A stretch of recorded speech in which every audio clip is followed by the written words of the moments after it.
törenimizi teşrif edecekler biliyorsunuz. Onun programı dolayısıyla da biraz programımıza geç başlıyoruz. Şimdi Fevziye Mektepleri Vakfı ve Işık Üniversitesi'nin görsel tanıtımını hep birlikte televizyondan izliyoruz efendim. Toplumun kaderini belirleyen en önemli faktördür. İnsan gücünü, ülkenin ihtiyaçları doğrultusunda yetiştiren eğitim, milletlerin hayatında çok önemli bir rol oynar.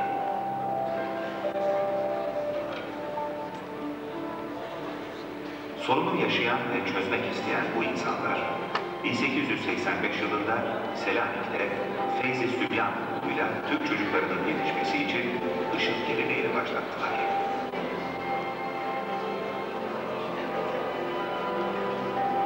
Feyziye ve daha sonra Işık adını alan eğitim kurumları, bugün diğer eğitim kurumlarımız arasında seçkin yeriyle 100 yıldan fazla bir süredir yurdumuz eğitimine hizmet veriyor.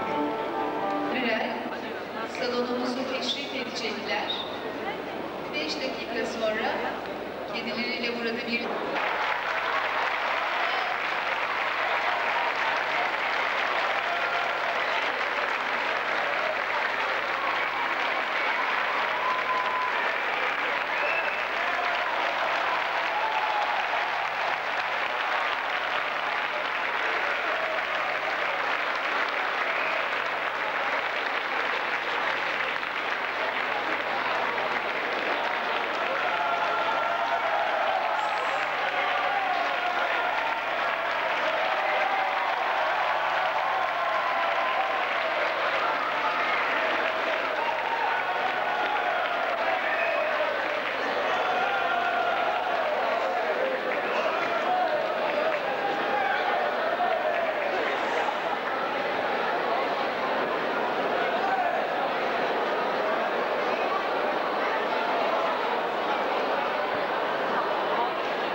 Cumhurbaşkanım, 1997-98 Işık Üniversitesi açılış töreni için salonumuzu teşrif ettiniz, hoş geldiniz.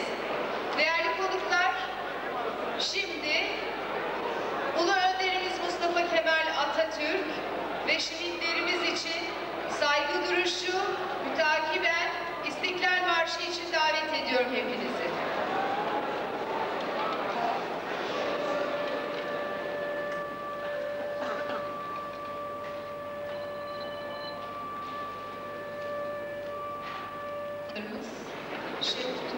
Özcan yönetiminde İstanbul Üniversitesi Devlet Konservatuarı Nefesli Sazlar Orkestrası'nın konserini dinleyeceğiz hep birlikte.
Sazlar Orkestrası'nın bu coşkulu mini konseri için kendilerine sonsuz teşekkürler ediyoruz.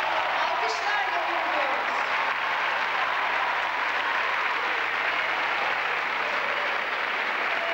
Ayrıca değerli konuklarımız, konserimize o güzel coşkulu alkışlarla katılan öğrencilerimizi de hep beraber yürekten alkışlıyoruz. Sonsuz teşekkürler. Efendim, törenimizin bu bölümünde konuşmalara geçiyoruz. İlk konuşmamızı Fevziye Mektepleri Yönetim Kurulu Başkanı Doktor Özge Sezerman yapacak. Kendilerini alkışlarla kürsüye davet ediyoruz.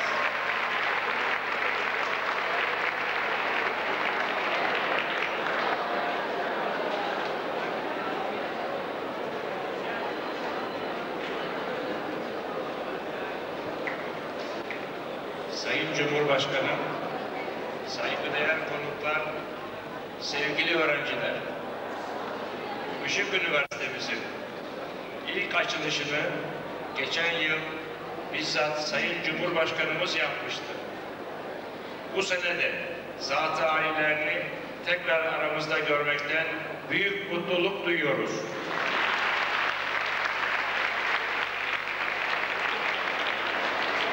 Bugün dünyanın en gelişmiş, en zengin ve kamu hizmetlerini en iyi şekilde yapabilme imkanlarına sahip olan devletlerinde bile vakıflara büyük önem verilmektedir. Toplum hayatında bütün kamu hizmetlerinin yapılmasını devletten beklemek gerçekçi bir yaklaşım değildir. Devletlerin olanakları sınırlıdır. Ancak yapmak zorunda olduğu hizmetler çok çeşitli ve büyük boyutlardadır. Devletin yeterince yapamadığı işler nedeniyle oluşan bu boşluğu hemen bütün ülkelerde vakıflar doldurmuştur. Tarihimize baktığımız zaman vakıfların çeşitli alanlarda Türk ulusuna büyük hizmetler verdiğini görürüz. Türkiye gibi her alanda gelişmekte olan devletlerde ise vakıflardan beklenen görevler daha da büyüktür. Fevziye Mektepleri Vakfı kendisine düşen görevin bilincindedir. Kurulduğu yıldan beri kendini Türk gençlerinin eğitimine vakfetmiştir. 110 yılı aşan geçmişinde hep bu gayret ve çalışma içinde olmuştur. Vakfımız Büyük Atatürk'ün gösterdiği yolda ilerleyen ve kendini Türk milletine vakfetmiş eğitim konusunda bir hizmet kuruluşudur. Çocuklarımızı aynı eğitim derecesinden geçirerek yetiştirmek zorundayız. Kesinlikle bilmeliyiz ki iki parça halinde yaşayan milletler zayıftır ve hastadır. Çağdaş eğitim seferberliğinin ilk basamağı olan kesintisiz 8 yıllık ilk öğretim yasasının bu yıl uygulamaya konmasını da sevinçle karşılıyor ve destekliyoruz. Dün de, bugün de, yarın da rehberimiz Atatürk ve onun Cumhuriyet Türkiye'sidir. Atatürk bir anlamda layık Türkiye Cumhuriyeti'nin bağımsızlığının ve hürriyetinin garantisidir. Atatürk'ün ilkelerini ve hedeflerini kavramış olanların gücü onu daima korumaya yetecektir. Hepinize saygılar sunarım.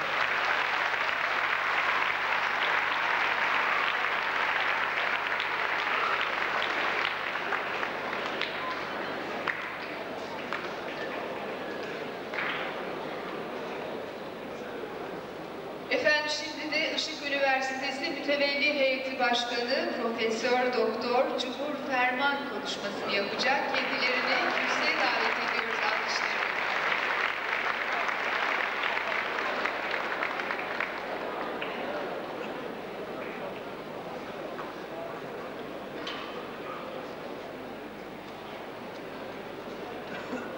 Sayın Cumhurbaşkanımız, değerli konuklar, saygıdeğer öğretim üyeleri, sevgili öğrenciler, Işık Üniversitesi'nin 1990 1998 öğretim ve eğitim yılı açılış törenine hoş geldiniz.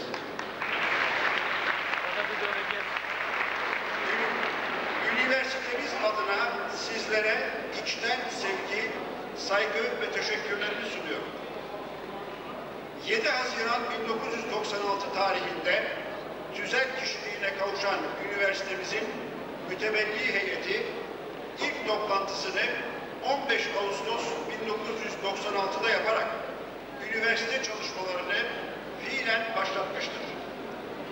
Üniversitenin en yüksek karar organı olan ve üniversite tüzel kişiliğini temsil eden Işık Üniversitesi mütevelli heyeti 19 Eylül 1996 tarihinde üniversite rektörlüğüne Profesör Doktor Sıddık Yarman'ı atamıştır. Bu atama ile başlatılmış olan yoğun çalışmalar sonunda Işık Üniversitesi 19 Kasım 1996 tarihinde hazırlık sınıfı ile 3 bölümün 1. sınıflarında öğrenime başlamıştır. 19 Kasım 1996'dan bu yana sadece 11 ay gibi yüksek öğrenim kurumlarının hayatında hiç de uzun sayılamayacak bir süre içerisinde üniversitemizin akademik ve idari kadrolarının hızla oluşturulmasına devam edilmiş, bilgisayar, laboratuvar, kitaplık ve dokümantasyon altyapısı ile iletişim ağları süratle tamamlanmış ve Işık Üniversitesi'nin yasaların öngördüğü biçimde yapılandırılması çalışmaları da sona erdirilmiştir. 11 ay içerisinde gerçekleştirilmiş olanlar için maddi ve manevi desteklerinden dolayı başta kurucumuz Feyziye Mektepleri Vakfı'na, üniversitemiz mütevelli heyetine, rektörümüze, akademik kadromuz değerli üyeleriyle idari yapımızın tüm elemanlarına ve de üniversite olanaklarından en iyi şekilde yararlanmaya çalışmış olan sevgili öğrencilerimize ayrı ayrı teşekkür ve tebriklerimi sunmak istiyorum.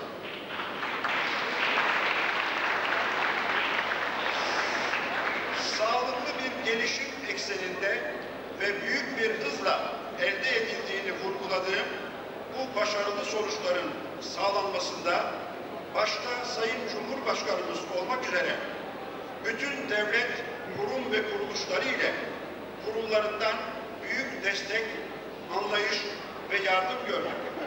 Şükranlarımı arz ediyorum.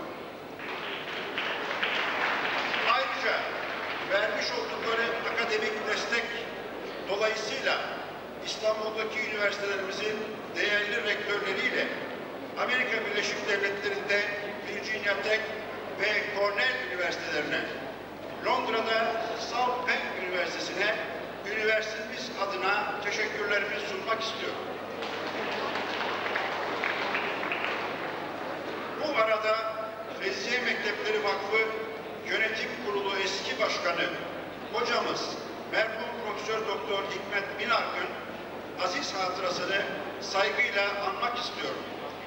Hepimiz yokluğunu her vesileyle hissediyor, kendisini Işık Üniversitesi'nin kuruluşu için yapmış olduğu bütün büyük hizmetleri minnetle ve de şükranla anıyoruz.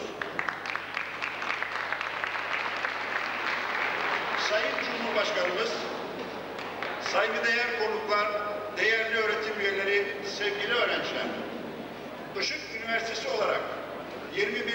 yüzyılın bireyleri için sadece okur yazar olmanın, hatta iyi bir meslek diploması elde etmiş bulunmanın yeterli olmayacağına inanıyoruz. Gelecek yüzyılın Türk toplumunu oluşturacak gençlerimizin bilgi okur yazarı, daha iyisi bilim okur yazarı olmasını hedeflemiş bulunuyoruz.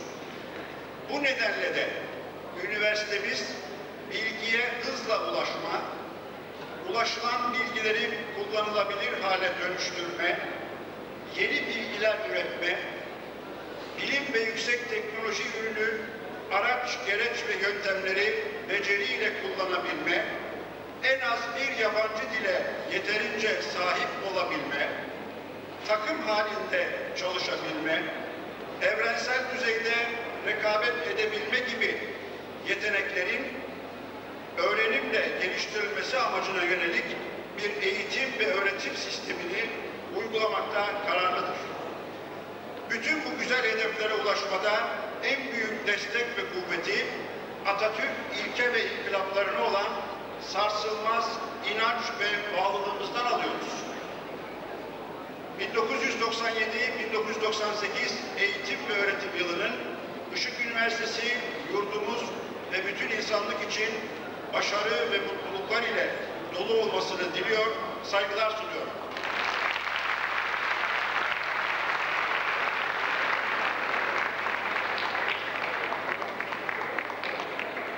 Sayın Cumhurbaşkanım, çok değerli konuklar, şimdi Işık Üniversitesi Rektörü Profesör Doktor Sıddık Yarman'ı kürsüye yine güzel alkışlarınızla davet ediyoruz.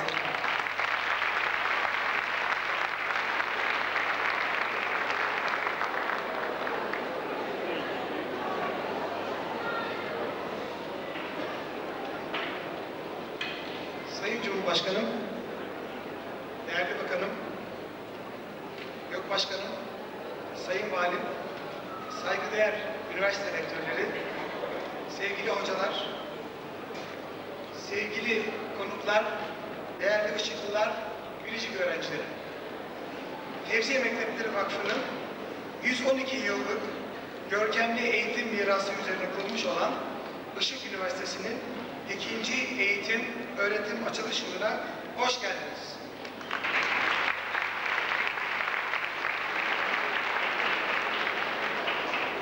Bir yıl önce 170 öğrencimiz ile üniversitemizin açılışını büyük bir coşkuyla hep birlikte kutlamıştık.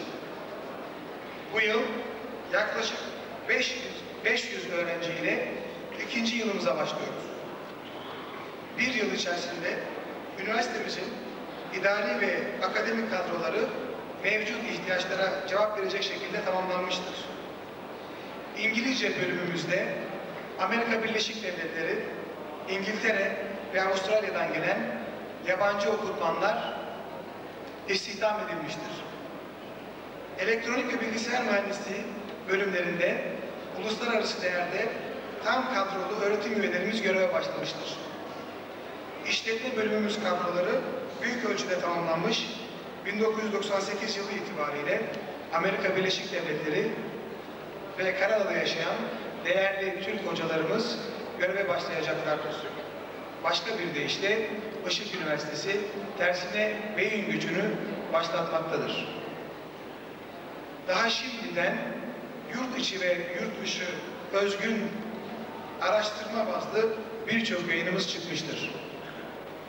Ülkemizde ilk kez Fen Bilimlerinde Yeni Eğilimler adlı uluslararası orta eğitim konferansı bizlerin yanı sıra Amerika Birleşik Devletleri'nden, İngiltere'den, Rusya Federasyonu, Bulgaristan, İtalya, Kazakistan, Güney Afrika ve Kenya'nın katılımlarıyla üniversitemiz çatısı altında toplanmıştır. Proje yönetimi ve stratejik planlama kursları Virginia Teknik Üniversitesi'nden gelen değerli bilim adamları tarafından verilmiştir.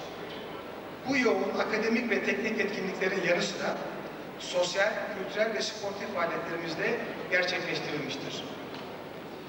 1. akademik yıl sonu etkinliklerimizi Mimar Sinan Üniversitesi Güzel Sanatlar Fakültesi Resim ve Heykel Bölümü öğrencilerinin sergileriyle Devlet Konservatuarı Oda Orkestrası'nın konseri zenginleştirmiştir. Sizleri bu yılda aynı üniversitenin benzer etkinliklerini görme ve dinleme fırsatını verebilmekten mutluluk duyacağız. Bunun yanında değerli düşünür ve yazarlarımızın katılımıyla imza günü, yayın evlerimizin katkısıyla kitap sergisi ve Uzak Doğu spor merkezlerimizin gösterileri etkinliklerde yer almıştır. Memnuniyetle belirtmek isterim ki 2. eğitim öğretim yılımıza da 2 hafta boyunca süren zengin akademik etkinliklerle başlıyoruz. 26 Ekim Pazar akşamı Cumhuriyetimizin 74. yılını kutlamalarını değerli sanatçı Timur Selçuk yönetimindeki Senfonik Orkestra'nın coşkulu bir konseriyle başlatıyoruz. Sayın Cumhurbaşkanı, sizin önderliğini yapmış olduğunuz vakıf üniversiteleri grubu içerisinde Işık Üniversitesi olarak Türk yüksek öğretimine öğrenci kapasitesiyle, zengin altyapısıyla, güçlü kadrolarıyla, girişimci dinamik temposuyla, nitelikli eğitim anlayışıyla bilim ve teknolojik hayatımıza artı değerler katmamız gerektiği bilincindeyiz. Altyapı tesislerimiz hızla tamamlanmaktadır. Bu yıl bilgisayar laboratuvarlarımıza bir üçüncüsü ilave edilmiş olup, fizik laboratuvarlarımız modern deney setleriyle zenginleştirilmiş, devreler ve sistemler laboratuvarı ve elektronik laboratuvarımız yeni teknolojilerle donanmış olarak öğrencilerimizin hizmetine sunulmuştur. Hızlı internet bağlantısı ULAKBİM aracılığı ile üniversitemizin tüm mekanlarına ulaştırılmıştır. Elektronik kütüphane ve dokümantasyon merkezimiz, zengin kitap koleksiyonu, yerli ve yabancı süreli yayınları, CD-ROM veri tabanları, uluslararası kitap makale ödünç alma verme ağ bağlantısı ile donatılmıştır. 250 kişilik konferans salonumuz, çevre üniversite öğrencilerinin bile hizmetine sunulabilmektedir. Amerika Birleşik Devletleri'nin Cornell ve Virginia Teknik Üniversiteleri ve İngiltere'nin Southbank Üniversitesi ile geniş tabanlı, ortak eğitim araştırma, öğrenci ve öğretim üyesi değişimlerini kapsayan anlaşmalar işlerini kazanmıştır. 5000 öğrenci kapasiteli Şile kampüsümüzle ilgili önümüzdeki 5 yıllık yatırım plan ve programlarımız bugünlerde son aşamasına gelmiştir. Sayın Cumhurbaşkanı, kuruluşumuzdan bugüne kadar üniversitemize göstermiş olduğunuz yakın ilgi, destek ve katkılarınız için size Işık camiası olarak minnettarız. Saygıdeğer rektörler, sevgili hocalarım, İstanbul Üniversitesi, İstanbul Teknik Üniversitesi, Boğaziçi Üniversitesi, Kocaeli Üniversitesi, Trakya ve Yıldız Teknik Üniversiteleri olarak çok değerli katkılarınızı aldım. Desteğinizi görürüm. Sizlere Işık camiasının gönül dolusu teşekkürlerini sunuyorum. Bilim ve teknolojideki yaratıcılığın kültür ve sanattan geçtiği inancı ile ülkemizdeki tek sanat üniversitesi olan Mimar Sinan Üniversitesi ve İstanbul Üniversitesi Konservatuvarı'nın Işık Üniversitesi için çok özel bir yeri olduğunu vurgulama ihtiyacındayım. Bu güzide kurumların değerli elemanlarını tüm sanat ve kültür etkinliklerimizde bugüne dek olduğu gibi bundan sonra da yanımızda olacaklarının güvencesinin sevincini yaşıyorum. Bu değerli üniversitelerimizin çok can dost rektörleri de şu anda aramızda bulunuyorlar. Ayrıca Çankaya Üniversitemizin ve Kültür Üniversitesi'nin rektör ve mütevelli heyeti başkanları da yine törenimize şeref verdiler. Kendilerine çok çok teşekkür ediyorum. Sevgili ve biricik öğrencilerim, sizler laik, demokratik ve Atatürk Cumhuriyeti'nin teminatısınız. Çok uzun yıllar sonra değil, birkaç yıl içerisinde ülkemizin kilit noktalarında önemli görevler alacaksınız. Bu ciddi sorumlulukları üstlenirken bu üniversitenin, yani Işık Üniversitesi'nin mezunu olmakla gurur duyacaksınız. Bunun bilinciyle önemli gördüğüm bazı noktalara değinmek istiyorum. Sağlıklı algılama ve akılcı düşünme yöntemlerine sahip olmayan, doğa kurallarını kavramayan, çevresini ve dünyasını göremeyen bir kişi ne inanç dünyasını ne de günlük yaşantısını sağlam bir zemin üzerine oturtabilir, tanzim edebilir. Bu bağlamda büyük düşünür Konfüçyüs'ün bir sözünü hatırlatmadan geçemeyeceğim. Düşünmeden öğrenmek yararsızdır. Karar vermek ise tehlikelidir. Bu durumda takdir edilecektir ki, hele bilmeden ve düşünmeden icraat yapmak bir felakettir. Konfüçyüs'ün işaret ettiği bu açmazdan çıkmanın yolu, tarih boyunca güzel sanatlar ve bilimle kesişmiştir. İşte hangi maddi ve manevi değerlere sahip olursanız olun, askeri müşterekler tartışmasız olarak güzel sanatlar, bilim ve teknolojide kesişir. Başka bir deyişle sağlıklı algılama ve düşünme yöntemleri, çevreyi ve dünyayı tanıma, genel bilimlere hakim olmakla başlar. Dolayısıyla temel eğitimden geçer. Sanat, bilim ve teknolojiyle beslenir. Evet sevgili gençler, sizler sevgi ve hoşgörüyü en önde tutan, bilgiyi özümseyen, düşünerek karar veren ve icraat yapan bir kişiliğe sahip olmak üzere eğitileceksiniz. Sizlere çizdiğimiz bu aydınlık yolda başarıyla ilerleyeceğinize inanıyor, sizlere güveniyorum. Sevgili ışıklılar, ışık dostları, her ışıklı, yeterli mali olanakları olmayan bir ışıklı öğrenciyi Işık Üniversitesi'nde okutacak ve böylece onun eğitimine destek olacaktır. İlkesini benimsiyoruz. Üniversitemizin eğitim destek fonuna bulunduğunuz bu katkılardan dolayı sizlere şükranlarımı sunuyorum. Sayın Cumhurbaşkanım, sabırsızlıkla beklediğimiz konuşmanızdan sonra üniversitemiz eğitim destek fonuna katkıda bulunan sevgili ışıklılara teşekkür plaketlerini sizin vermenizi diliyorum bulunmanız halinde. Sözlerimi bitirmeden önce bizleri bu güzel güne taşıyan, Işık Üniversitesi'nin oluşumunda büyük katkılar veren değerli hocamız Teyze Mektepleri Vakfı eski başkanı Profesör Hikmet Münak'ı rahmetle anıyorum. Değerli konuklar, bugün aramızda ABD'den katılan Dünya Elektronik Camiası'nın önde gelen isimlerinden Cornell Üniversitesi profesörlerinden Hocam Herbert Carlin'in üniversitemizin geleneksel açılış dersini vermek üzere kürsüye geleceğini gururla müjdelemek isterim.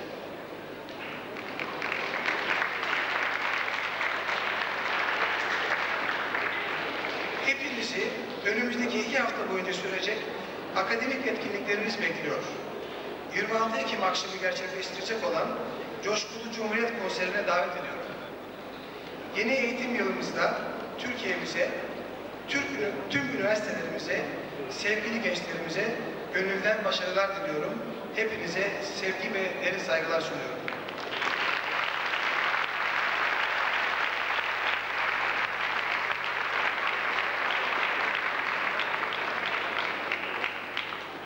Evet, az evvel Sayın Rektörümüz Sıdık Yarman'ın da söylediği gibi şimdi Cornell Üniversitesi misafir öğretim üyesi Profesör Doktor Herbert J.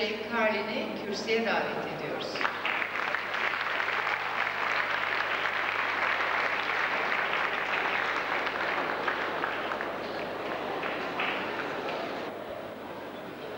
Günaydın.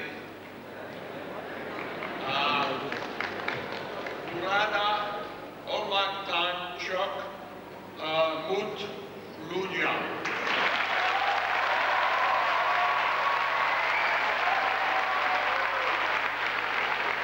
Beni davet ettiniz, teşekkür ederim.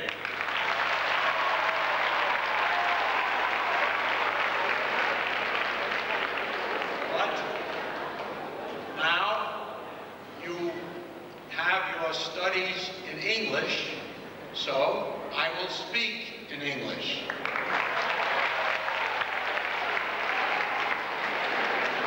The name of my talk is The Ubiquitous Circuit, and I will explain that a little later. I would first like to extend my greetings to His Excellency the President of Turkey, Dr. Süleyman Demirel. It is also an honor to acknowledge the presence of the Honorable Dr. Kemal Gürez, Chairman of the Higher Education Board of Turkey, as well as other distinguished administrators of the Turkish government and the city of Istanbul.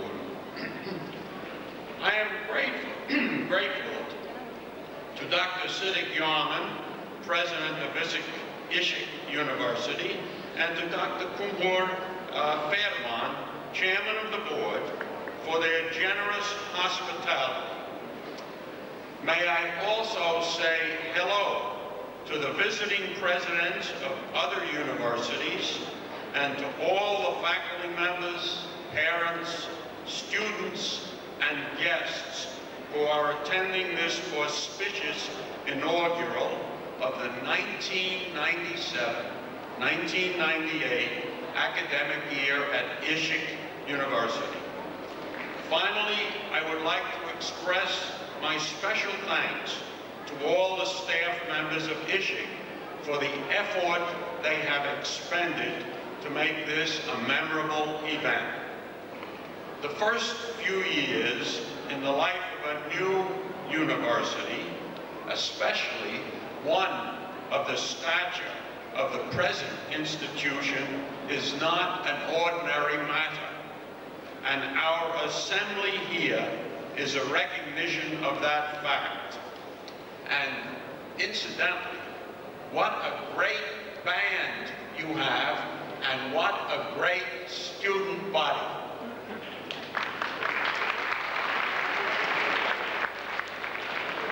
Professor Yarman has reviewed the splendid traditions and the future opportunities at Işık University, and I will not repeat them. I am proud to say that Dr. Yarman was one of my outstanding doctoral students at Cornell, and I still call him Işık. I still call him City. You can therefore well understand how delighted I was when Dr. Fairmont and Işık and City visited me last spring in Ithaca, New York at Cornell University, and we discussed the forthcoming plans for this convocation, which is taking place only 3 years before the onset of the 21st century.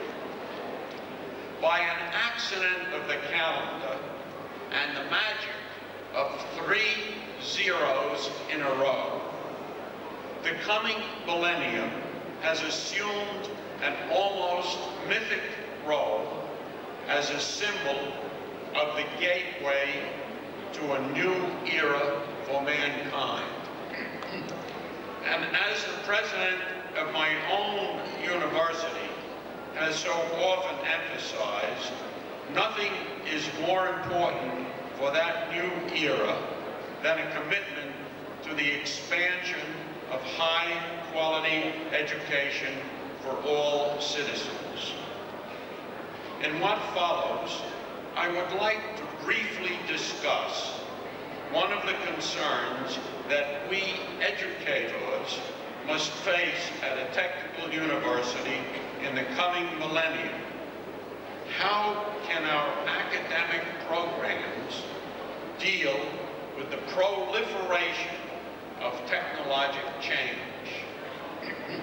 Here then is a short review of some historical perspective related to this problem. One of the important areas of study at Işık University is, of course, electrical engineering, my own field. Given what is certainly the present maturity of this discipline, it is almost disconcerting to remind ourselves that electrical technology is not much more than 100 years old. James Clerk Maxwell, whose great importance and whose electromagnetic equations are attested by the fact that they appear on t-shirts all over the United States. You will see Maxwell's equations on these shirts. And he died in 1879. So the birth of electrical communications engineering can be placed during the First World War. And the source of modern mathematical sophistication we associate with signal processing can be ascribed to research work carried out in the 20s by scientists and engineers of Bell Laboratories. It is a sobering thought for me to realize that the early, very important and benchmark result of communication theory, known as the Forster reactance theorem, the students will learn about it, that was published in 1924, and the now legendary Ronald Forster, I'm proud to say, was my doctoral thesis advisor. It's a little scary. Network theory has always had a special fascination for electrical engineers. The initials of the two famous electrical circuit laws discovered by the physicist Gustav Kirchhoff are KVL and KCL. And while these have not yet appeared in the front of a t-shirt, so they're not as important as Maxwell, I have chosen them as the letters to put on my automobile license plate. Perhaps the theory of electrical circuits is so popular because it can be phrased in extremely elegant mathematical terms and is so widely applicable. Richard Strauss, the composer, once said he could even portray a cup and a saucer in music. Indeed, one of his works, the Domestic Symphony it is called, is said to depict a happy household, complete with the dishes, I suppose, also. Such descriptions are somewhat beyond the purview of circuit theory, but it once occurred to me that the light waves, which transmit the view of a landscape as painted by an artist like John Constable, have an electromagnetic description and presumably could be modeled by an electrical circuit. In any case, network theory has expanded its frontiers to include such topics as digital circuits, nonlinear circuits, neural networks, and large-scale integration, topics which appear in your curriculum. And this expansion, of course, is a more modest achievement than painting landscapes. Now, here's ubiquitous. The dictionary defines ubiquitous as being everywhere at the same time. Following the precepts of the definition, the province of circuit theory moved into new areas and became closely linked with the broad field of system theory. I'm sure many in the audience will recall that what was originally the professional group on circuit theory of the Institute of Electronic and Electrical Engineers has now the name Circuits and Systems Society. But in this regard, I always remember a favorite remark of my friend, the late Mac Van Valkenburg.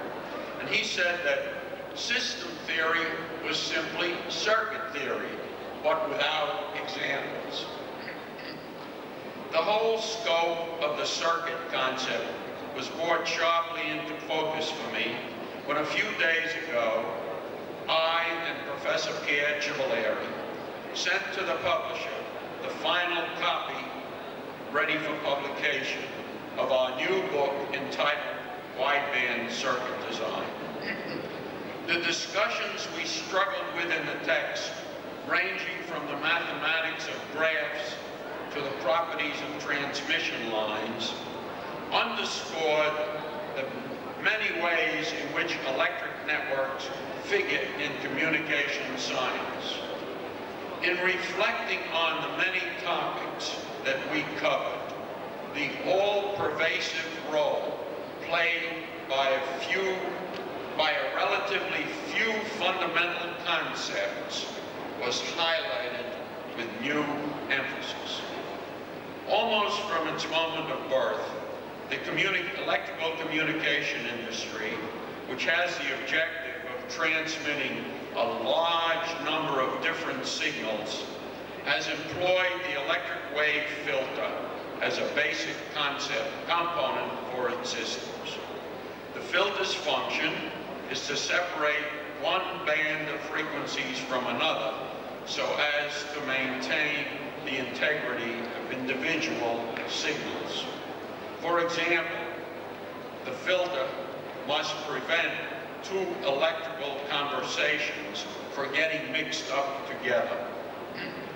Now, it turns out that if you form an electrical structure by putting together a very large number of identical circuits of the proper kind, and you actually need an infinite number, not a large number, then signals composed of frequencies below some fixed frequency will propagate through the structure, but above that frequency they will not. And this allows you to prevent confusion in the reception of different signals. In order to do this sort of thing, for many years, the image parameter idea, that's the words we call, was used. But while the idea of stacking many circuits together is simple, the variations involved in achieving this are not. For example, highly involved correction techniques had to be invented to take care of the fact that it's very difficult to find a manufacturer willing to invest in a device that really requires an infinite number of circuits. A new approach by Sidney Darlington replaced this image principle and really revolutionized the future of circuit technology. What Darlington did was to take another look at the input to output propagation properties of an electric circuit.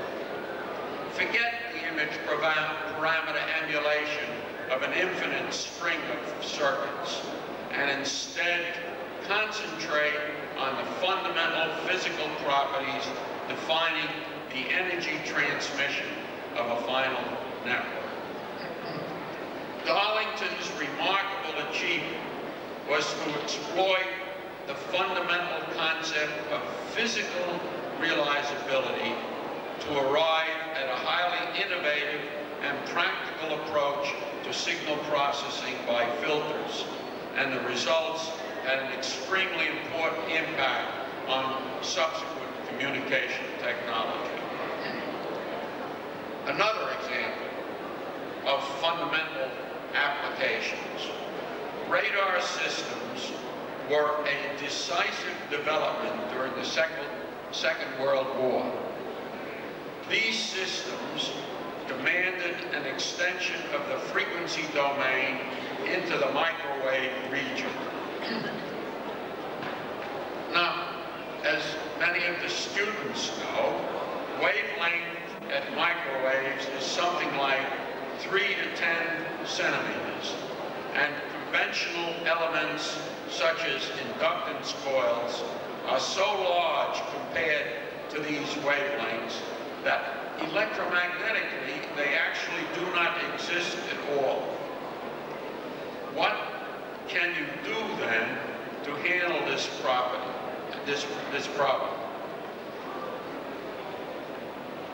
You had to enlarge the idea of a circuit to confront the fact that the circuit elements are spread out in space electrically, not fixed in a single place.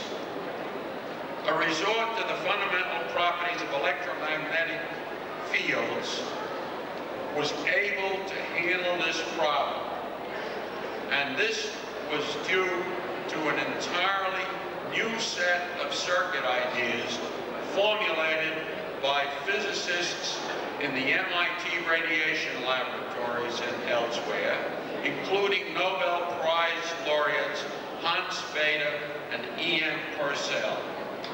They solved an engineering problem by taking a fresh look at the problem from the fundamental point of view of a physicist. The inclusion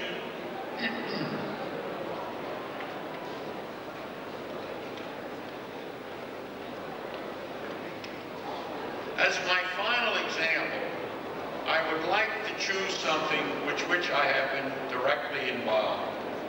In one form or another, the problem known as wideband matching pervades all of communication circuit design.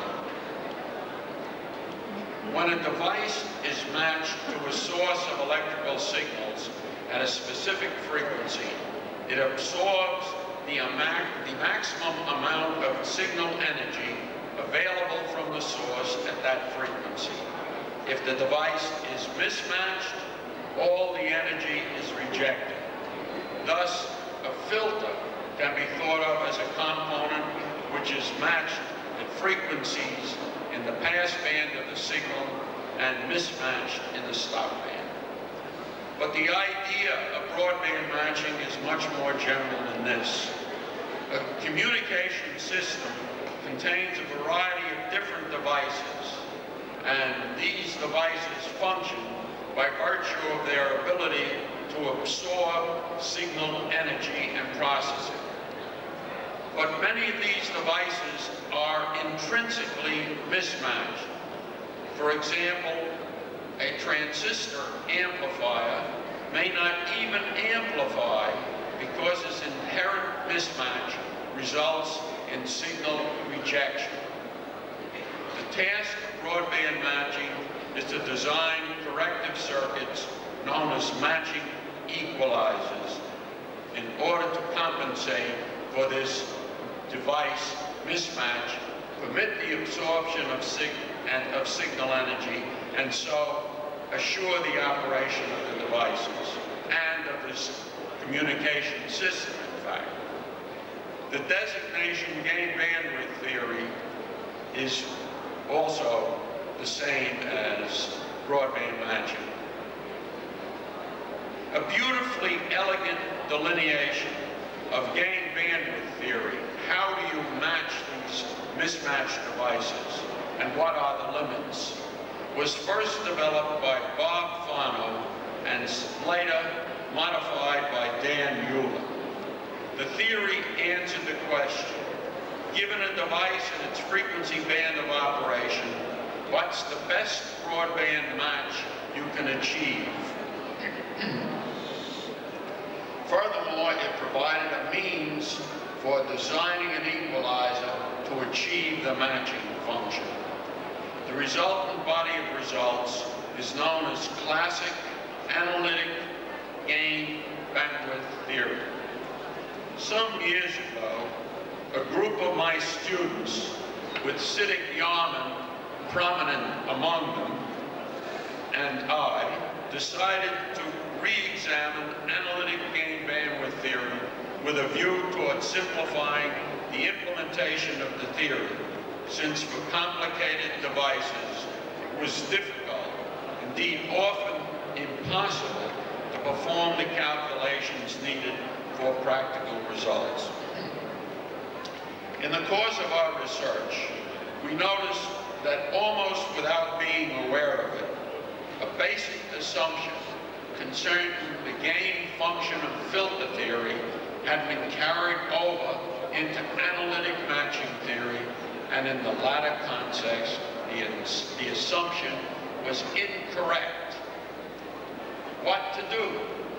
Well, what we did was we threw away the entire function, and with it safely in the trash, it was then possible to re-examine the fundamental requirements for broadband matching. As a result, a new approach to general matching problems was determined, called real frequency technique, which did not require the explicit employment of a gain function.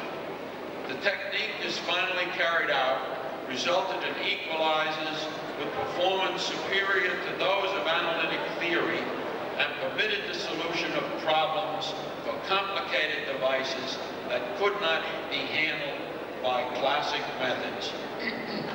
One must confess that the actual path to the final result was far more tortuous than described here.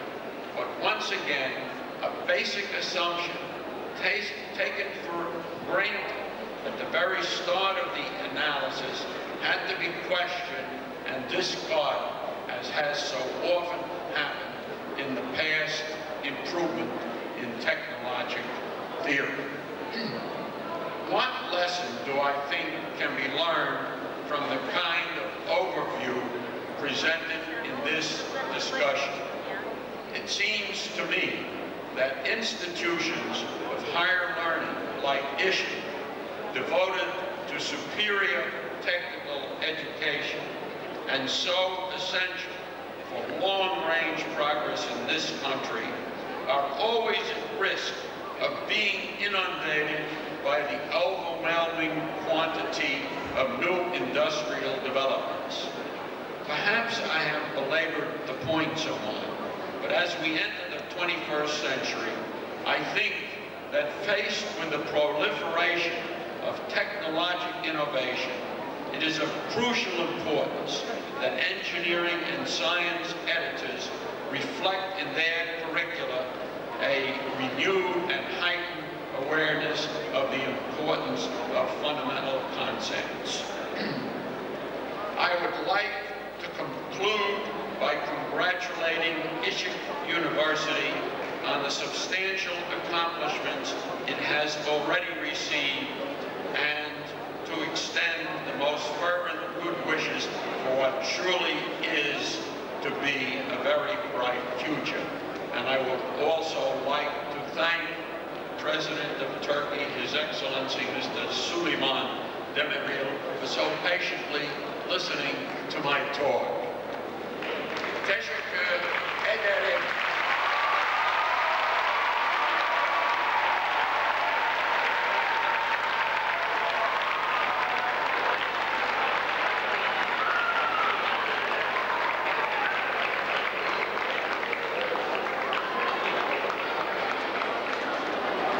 Sayın Cumhurbaşkanım, değerli konuklar, şimdi de YÖK Başkanı Profesör Doktor Kemal Kürüz'ü kürsüye davet ediyoruz efendim.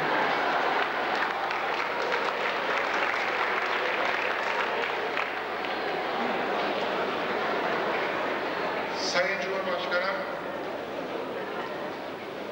değerli meslektaşlarım, değerli konuklar, sevgili öğrenciler. 1997-1998 eğitim öğretim yılının yüksek öğretim gençliğimize, Türk milletine, insanlığa ve Işık Üniversitesi'ne hayırlı olmasını, bu üniversitemizin başarılarına başarılar katacağı inancıyla sözlerimin başında dile getirmek istiyorum. Bu ders yılının başı itibariyle yüksek öğretimdeki öğrenci sayımız 1,5 milyona yaklaşmış bulunmaktadır örgün öğretimde. Üniversite sayımız 69'dur. Bunun 53'ü devlet üniversitesi, 16'sı vakıflarca kurulmuş özel üniversitelerdir. Işık Üniversitesi de bunlardan bir tanesi. Bu vakıflarca kurulan özel üniversiteler meselesi, öğrencilerin öğretim giderlerine katkıları, Türkiye'de hep tartışma konusu olmuştur. Daha bir müddette tartışma konusu olacağı benzemektedir. Ancak olayı gerçekçi bir perspektifine oturtmamız gerektiği kanaatindeyim.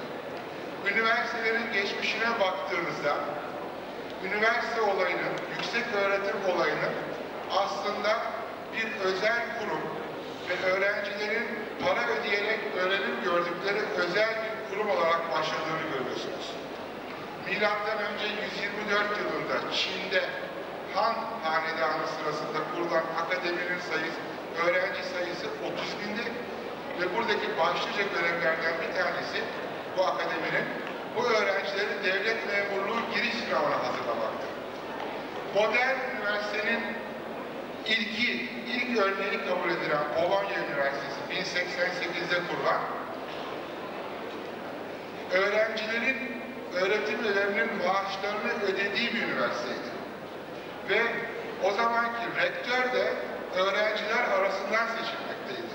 Bu kısa sürdü ama bir gelenek olarak da 17. yüzyıla kadar devam etti. Yine 18. yüzyılda Glasgow Üniversitesi'nde Adam Smith'in de arasında bulunduğu profesörlerin maaşları öğrenciler tarafından ödenmekteydi. Bunlar gözden kaçan gerçekler.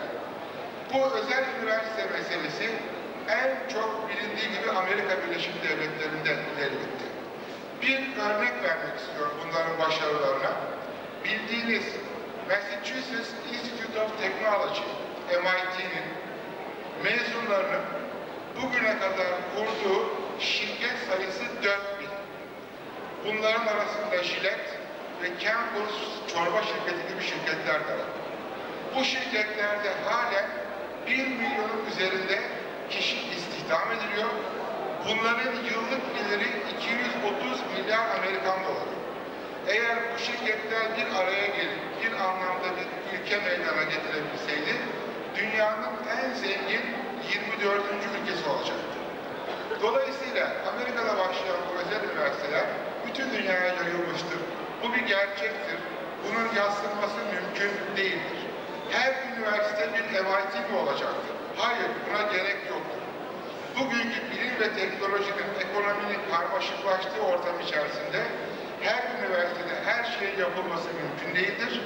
Bizim devlet üniversitelerimizde, özel üniversitelerimizde bu sistemler içinde yerini bulacaklardır. Bunun için hem ülkemizde bir sağlıklı rekabet ortamının kurulması şarttır, hem de Türk üniversiteleri dünyaya açılmak, dünyayla rekabet etmek zorundadırlar. Bunun için Sayın Cumhurbaşkanımızın yıllardan beri destek verdiği 55. hükümetin de çıkaracağını vaat ettiği üniversite kanunundan dolayı büyük bir memnunluk duymaktayız. Bu büyük bir ferahlık yaratacaktır. Değerli konuklar, Işık Üniversitesi 100 yıldan beri Türkiye'ye ışık tutmaktadır. Cumhuriyetimize ışık tutmaktadır. Buradan yetişen nesiller Cumhuriyete omuz vermişlerdir. Birçok kurumumuzla birlikte yükünü çekmişlerdir.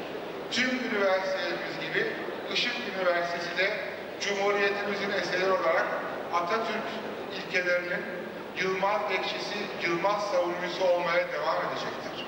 Hepinize başarılar diliyor, saygılar sunuyorum.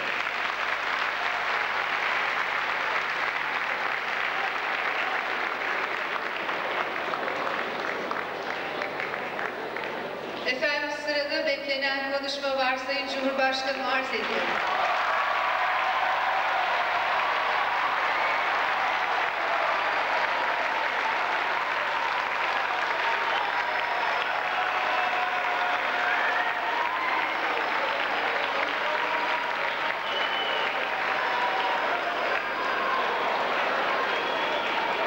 Sevgili gençler, hepinizi kucaklıyorum.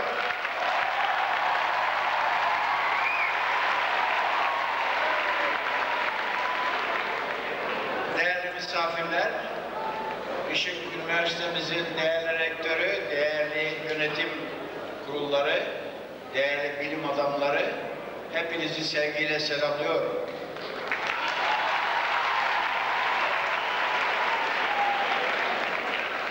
Bu salona koşarak ve sevinerek gelirim. Çünkü bu salon benim için coşku ifade eder.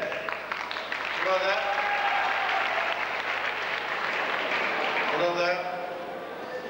kendisiyle barışık, arkadaşıyla barışık, halkıyla barışık, geçmişiyle barışık ve geleceğiyle barışık bir zihniyeti ve onun eseri olan sevgili gençleri bulurum. Bu salona geldiğim, bunu açmaya geldiğim günden bu yana 3. defa buraya geldim ve her defası benim için çok güzel bir hatıradır, bugünkü dahil.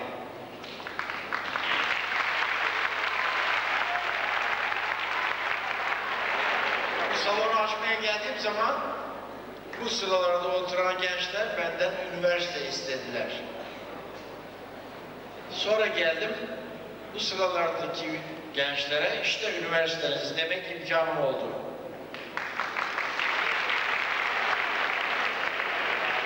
Bugün geldim, bu dikilen fidan büyümeye başlamıştır. Onu çok büyük bir memnuniyetle görüyorum. Çok güzel konuşmalar yapıldı. Bu konuşmalar gerçekten bu kurumun gelişeceğini ve ileride ülkemizin çok yakın ileride ülkemizin çok güzel üniversitelerinden biri olacağını gösteriyor. Esasen benim ülkemde bir yarış var.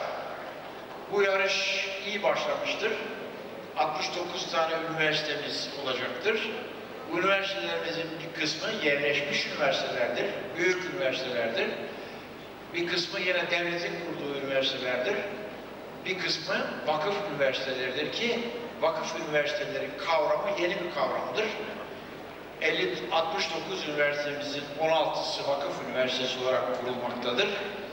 Ve bunların hepsinde de büyük bir gayret var. Yarış 21. asrın en önemli kurumlarından biridir. Herkes birbiriyle yarışacak ve işte ondan ilerleme ve gelişme doğacaktır. 21. asır sanıyoruz ki çok farklı bir asır olacaktır.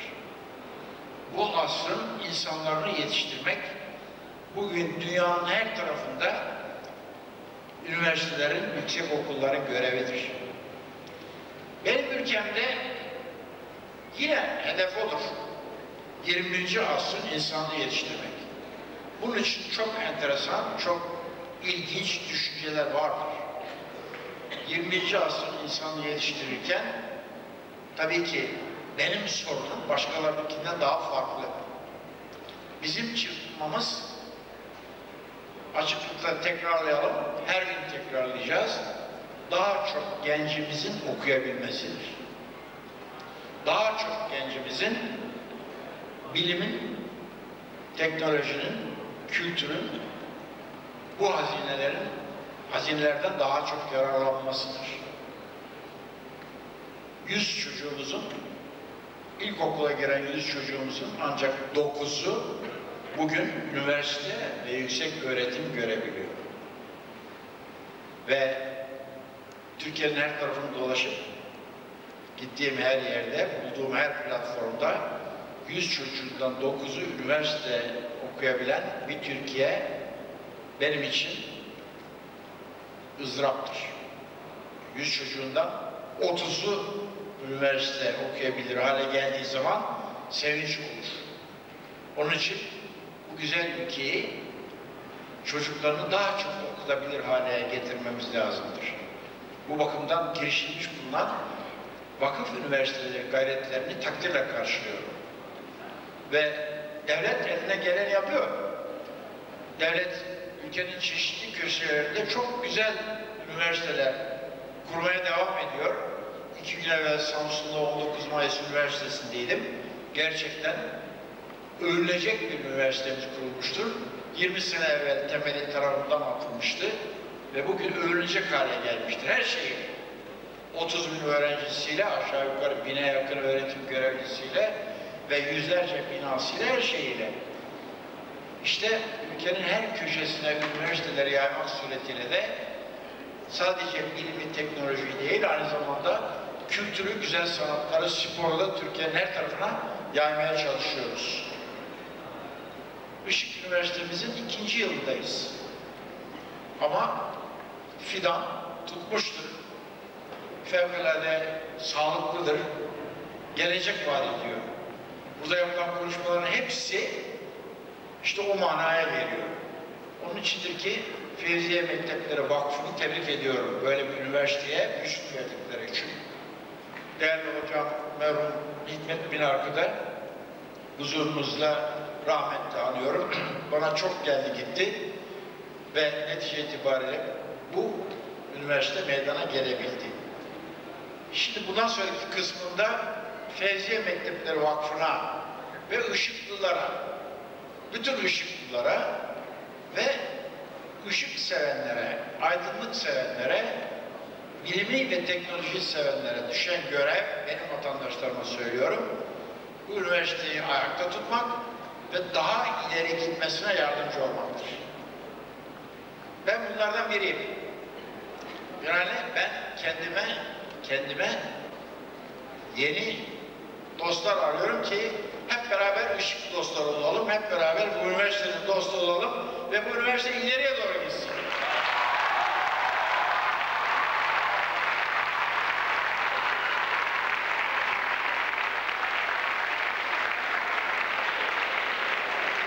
Şile kampüsü bir an evvel kurulmalı ve tabii bir kampüs meydana getirmek kolay olmuyor. Ama o üniversite havasını vermedi. Mamafi buradaki tesisler üniversite havasını veriyor. Ama sanıyorum ki bu tesisleri biraz Işık Lisesi öğrencilerinin elinden almış gibi görünüyorsunuz. Onun için bir an evvel Işık Üniversitesi'nin tesislerini hep beraber kurulmasına yardımcı olalım. Biraz evvel Sayın Cumhurferman hocamıza sordum. Ben takip ediyorum zaten. Eğer herhangi bir darboğazınız olursa müracaat yeriniz benim.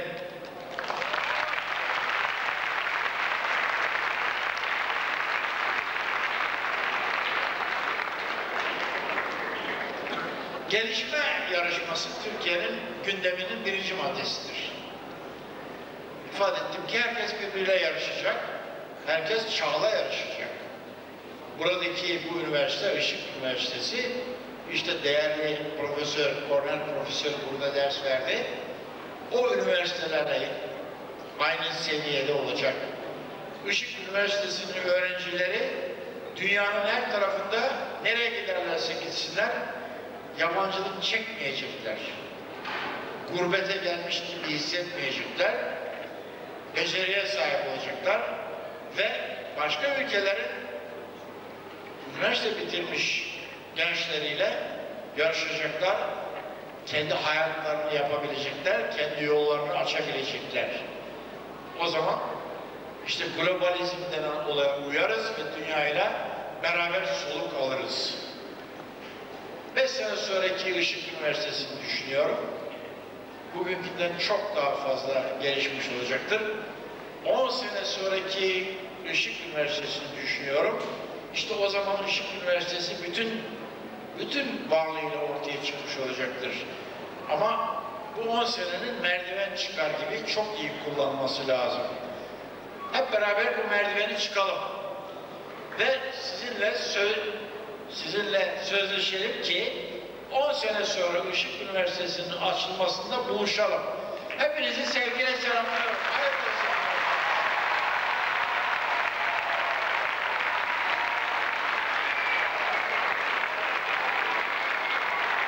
Geçtiğimiz eğitim-öğretim yılı içinde eğitime destek konuda katkılarından dolayı Sayın Altan Gökçe'yi, Sayın Ahmet Bahar'ın oğlu Hakkı Bahar'ı ve Hüsnü Gürel'i buraya davet ediyorum. Çünkü Sayın Cumhurbaşkanımız kendilerine plaket takdim edecekler.